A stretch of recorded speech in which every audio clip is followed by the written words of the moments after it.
Olá, estamos de volta com o Vanguarda Comunidade, aqui do estúdio da Rede Vanguarda em Taubaté. Hoje recebemos o psicólogo Gilberto Rodrigues, de Taubaté, para falar de perdas. Gilberto, no bloco anterior a gente estava falando das crianças, né? Que os pais realmente, você disse, que devem levar as crianças ao velório, falar da situação.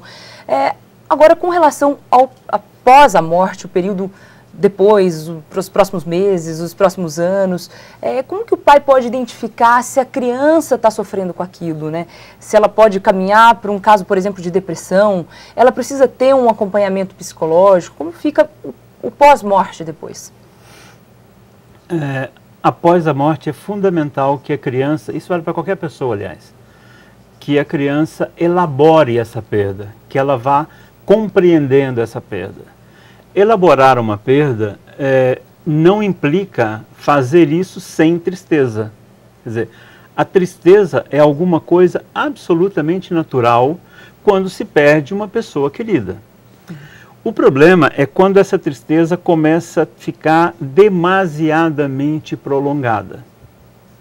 Então, a tristeza muito prolongada, com algumas características, com alguns sintomas de desmotivação para brincar, porque o fato de estar triste não quer dizer que em determinados momentos do dia as pessoas se movimentem, elas vão buscar seus amigos, vão buscar suas tarefas, vão buscar as coisas que dão prazer.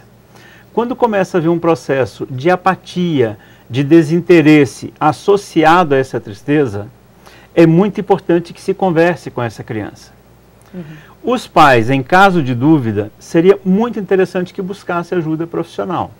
Os profissionais hoje, cada vez mais, e a psicologia, ela vem abrindo um espaço muito grande para ajudar as pessoas no sentido de fazer essas elaborações.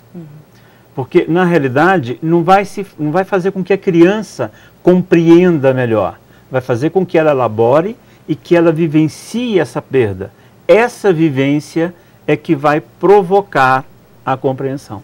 E, Gilberto, como fica, no caso, a posição dos amigos, dos parentes, que tiveram pessoas assim, com essa situação, com esse sofrimento de perder pessoas muito próximas?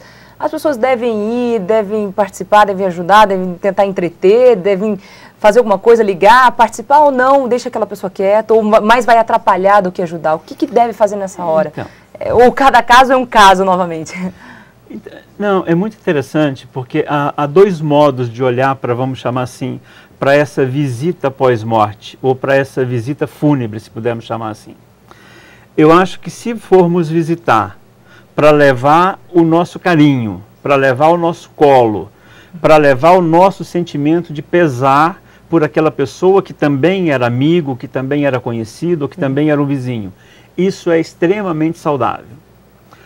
O que me parece não saudável é aquela visita que tem o propósito de vamos sair dessa, a vida continua. Quer dizer, não é oba-oba. O momento de tristeza é para ser vivido.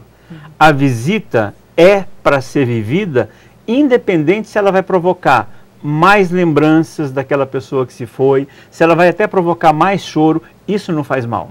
O que faz mal é talvez menosprezar o sentimento que aquelas pessoas estão experimentando. E como o mundo de hoje parece que todo mundo tem que ser alegre, né? Parece que o mundo não está gostando muito de experimentar sentimentos de tristeza, embora eles façam parte do nosso dia a dia, as pessoas querem alegrar todos o tempo inteiro.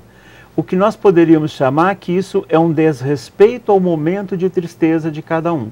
E isso não é bom. Assim, você acha, você até estava me falando que as pessoas costumam excluir a morte da vida delas, né? As pessoas têm que encarar mais de frente um pouco a morte. Então, eu tenho a impressão que quando nós entendermos que a morte é um processo absolutamente natural, que ele pertence ao nosso dia a dia, que a gente não precisa deixar de viver, porque hoje fica-se mais ou menos assim, vive-se com muito cuidado, mas não para preservar a vida, vive-se com muito cuidado para evitar a morte. E ao evitar a morte, literalmente, não se vive. Então, quando separa vida e morte, eu não vivo. Quando eu vivo, primeiro, que é meio filosófico, mas quando eu estou vivendo, eu estou morrendo. Se nós formos pensar fria e cruamente, eu comecei a morrer no momento que eu nasci. Claro. E de lá para cá eu estou num processo de deterioração física, eu estou num processo de envelhecimento, portanto num processo de morte. E eu tenho que olhar para isso com muito cuidado e com muito carinho. Agora falando um pouco de perda material, Gilberto, eu vou pedir até para o Cecel e para o Alfredo soltarem um pouco de imagens que a gente tem do alagamento, por exemplo, em Aparecida. Mas teve gente que teve a casa inundada, perdeu todos os móveis e perdeu documentos, fotos, enfim, coisas da vida toda, né? Então a pessoa vê aquilo ali, uma casa que ela mora há 20 anos, há 30 anos, enfim, alagada, se destruindo, caindo, em ruínas. É difícil também lidar com a perda material? É muito difícil e vamos tentar entender o seguinte. Se nós, que não temos vínculo nenhum com aquela imagem, com essa casa, nós já ficamos chocados, a gente já se espanta, a gente já se entristece.